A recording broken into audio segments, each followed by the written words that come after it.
ಪ್ರದೇಶ ಬಿಡ್ಸಕ್ ಹೋಗಿಲ್ಲ. ಬರೀ HMT QSL HMT QSL ಬರೀ ಇದರಲ್ಲೇ ಅವರೇ.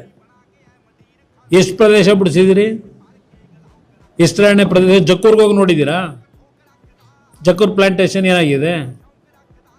ಏನೇನು ರೆಕಾರ್ಡ್ಗಳು ತಿದ್ರು? ಯಾರ್ಯಾರಲ್ಲವ್ರೀಗ ಅಲ್ಲಿ ಜಕ್ಕೂರ್ ಪ್ಲಾಂಟೇಶನಲ್ಲಿ? ಈಗ ಕಾಡ್ಗೋಡಿ ಪ್ಲಾಂಟೇಶನ್ 600 ಎಕರೆನೋ 700 ಎಕರೆನೋ ಏನಾಗಿದೆ ಇವತ್ತದು? ಏನಾದ್ರು ಬಿಡಿಸಿದ್ದೀರಾ? ಇಲ್ಲಿ ಅಕ್ರಮವಾಗಿ HMT ಅವರು ವಾಣಿಜ್ಯ ಉದ್ದೇಶಕ್ಕೆ ಬಳಸ್ಕೊಂಡವ್ರೆ ಅಂತ ಹೇಳ್ತಾರಲ್ಲ, ನಿಮ್ಮದೇ ಸರ್ಕಾರ ಇದೆ. ಅಲ್ಲಿ ಯಾವ್ಯಾವ ಅಪಾರ್ಟ್ಮೆಂಟ್ಗಳು ಕಟ್ಟಿದ್ದಾರೆ,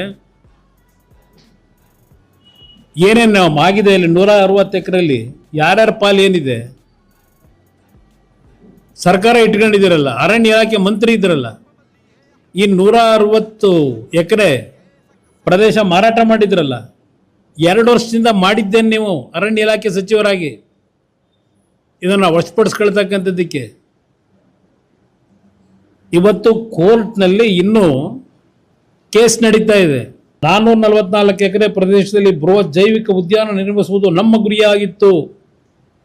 ಇಲ್ಲಿ ಪ್ಯಾಲೇಸ್ ಗ್ರೌಂಡ್ ಇದೆಯಲ್ಲ, ಅರಮನೆ ಮೈದಾನ, ಏನಪ್ಪ ಮಾಡಿದ್ದೀರಿ? ಉದ್ಯಾನವನ ನಿರ್ಮಾಣ.